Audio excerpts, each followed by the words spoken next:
సిద్దిపేట జిల్లాలో పంట నష్టంపై మరింత సమాచారాన్ని మా ప్రతినిధి సుభాష్ అందిస్తారు. అకాల వర్షం రైతన్నలను కోలుకోలేని విధంగా దెబ్బతీసింది. ప్రధానంగా ప్రతి ఎండాకాలంలోనూ ఈ సమయంలో రాళ్ల వర్షం పడి రైతులను నష్టపరుస్తున్న పరిస్థితి మనం చూస్తూనే ఉన్నాం. ఈసారి కూడా ఎర్లీగా పంటలు చేతికొచ్చే సమయంలో అటు మామిడి తోటలు కావచ్చు, ఇటు కూరగాయల సాగు చేస్తున్న రైతులను కావచ్చు, నిన్న కురిసిన 10 నిమిషాల పాటు కురిసిన భారీ వర్షానికి, వడగళ్ల వర్షానికి పంటలు పూర్తిగా దెబ్బతిన్నాయని చెప్పొచ్చు. ప్రధానంగా పెద్ద సంఖ్యలో అటు వరి పంట కావచ్చు, ఇటు మామిడి పంటలు కావచ్చు, అదేవిధంగా కూరగాయలు సాగు చేస్తున్న రైతులను కావచ్చు పూర్తిగా దెబ్బతీసిందని చెప్పొచ్చు. ప్రస్తుతం మనము చంద్రాపూర్ గ్రామంలోని ఒక కూరగాయల తోటలో ఉన్నాము. ఇక్కడ చూస్తున్నాం మనం కాకర, బీర, అదేవిధంగా టమాటాలు పూర్తిగా నష్టమైన పరిస్థితి కనిపిస్తుంది. లక్షలాది రూపాయలు వెచ్చించి సాగు చేస్తున్న యువ రైతులను ఈ వర్షం కోలుకొని విధంగా దెబ్బతీసిందని చెప్పొచ్చు. ప్రస్తుతం మనం చూస్తున్నాం ఇక్కడ కొంతమంది రైతులు ఉన్నారు. వారిని అడిగి ఈ కూరగాయల సాగుకు సంబంధించిన వివరాలు తెలుసుకుందాం. వారి నష్టం ఎంత జరిగింది, వారికి ఏ విధంగా ప్రభుత్వం ఆదుకోవాలనేది కూడా చెప్పండి. మీరు ఏం సాగు చేస్తున్నారు? అసలు నిన్న వర్షానికి చూస్తున్నాం మనం పూర్తిగా దెబ్బతిన్న పరిస్థితి. ఎంత నష్టం జరిగింది, ఏ విధంగా ఆ ప్రభుత్వాన్ని మీరు కోరబోతున్నారు?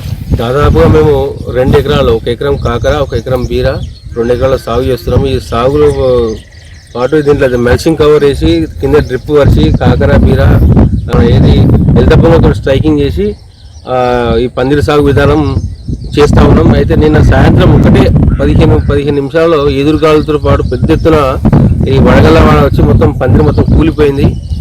దాదాపుగా 1 ఎకరానికి 1,50,000 దాకా ఖర్చు అయింది. మాకు ఇప్పుడు పంటతో పాటు 3 లక్షల దాకా నష్టం జరిగింది.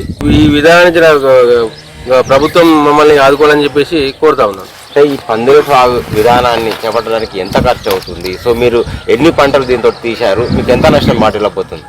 మేము ఈ పందిరి సాగు విధానంలో దాదాపుగా 2 సంవత్సరాల దాకా ఒకసారి స్ట్రైకింగ్ చేస్తే, ఒకసారి ఎల్తబంగులతోటి వైర్లు గుంజి స్ట్రైకింగ్ చేస్తే దాదాపుగా మాకు 2 సంవత్సరాల దాకా పంట వస్తుంది. దిగుబడి కూడా 2 సంవత్సరాలు, ఒక పంట తర్వాత ఒక పంట, ఒక 5 పంటల దాకా మనం వేసుకోవచ్చు.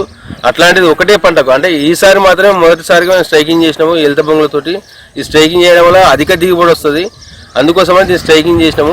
ఇట్లా చేసి మమ్మల్ని ప్రభుత్వం ఆదుకోవాలని చెప్పేసి కోరుతా ఉన్నాం. అంటే ఎవరైనా అధికారులు, హార్టికల్చర్ అధికారులు కావచ్చు కానీ, వ్యవసాయ శాఖ అధికారులు కానీ వచ్చి పరిశీలించిన పరిస్థితి ఏమన్నా ఉందా? నిన్న సాయంత్రం జరిగింది, ఇప్పటివరకు అయితే ఎవరన్నా వచ్చారు? ఇంతవరకు కూడా ఏ ఉద్యానవన శాఖ అధికారులు కానీ, ప్రభుత్వం నుంచి కానీ ఎవరు కూడా ఇక్కడికి వచ్చి చూసి మరి పరామర్శించిన దాఖలాలు కూడా లేవు. ఎవరు కూడా మాకు ఎలాంటి హామీలు కూడా ఎవరు ఏమి ఇవ్వలేదు.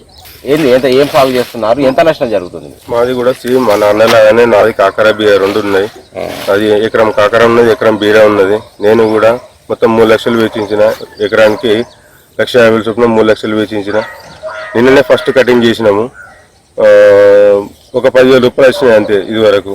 మళ్ళీ ఈరోజు కటింగ్ చేసేది ఉండే. నిన్న సాయంత్రం వచ్చిన అకాల వర్షానికి మొత్తం పూర్తిగా దెబ్బతిన్నాయి. ఏ విధంగా ప్రభుత్వం ఆదుకోవాలని కోరుతున్నాం. సో మనం చూస్తున్నాము, మొత్తానికైతే అధికారులు ఇటువైపు చూసిన దాఖలాలు అయితే కనిపిస్తలేదు. ప్రధానంగా జిల్లాలో పెద్ద సంఖ్యలో అటు వరి పంట కావచ్చు, మామిడి తోటలు కావచ్చు నష్టపోయిన పరిస్థితి కనిపిస్తుంది. అదేవిధంగా ప్రధానంగా కూరగాయల సాగుకు సిద్దిపేట జిల్లాలో ఎక్కువ జరుగుతుంది. కూరగాయల సాగు వైపు ఆసక్తి చూపిస్తున్న రైతులకు ఈ వర్షాలు, నిన్న కురిసిన భారీ వర్షం, ఏదైతే వడగళ్లతో కురిసిన వర్షం ఉందో అది తీరని నష్టాన్ని కలిగించిందని చెప్పొచ్చు. లక్షలాది రూపాయలు నష్టపోయాము, మాకు ప్రభుత్వం ఆదుకుంటే తప్ప దిక్కు లేదనే పరిస్థితి రైతులు వ్యక్తం చేస్తున్న పరిస్థితి కనిపిస్తుంది. సో ఒకవైపు పంట నష్టము, అదేవిధంగా కూరగాయల నష్టం, ఈ వైపు ఇట్లా కొనసాగుతుండగా ఇప్పటి వరకు కూడా అధికారులు కానీ, అధికారులకు సంబంధించి వ్యవసాయ అధికారులు కావచ్చు, హార్టికల్చర్ అధికారులు కావచ్చు, ఎవరు కూడా పంట పొలాల వైపు చూసిన దాఖలాలు కనిపిస్తలేదు, వివరాలు సేకరించిన పరిస్థితి లేదనేది రైతుల చెప్తున్న దాన్ని బట్టి మనకు స్పష్టమవుతుంది.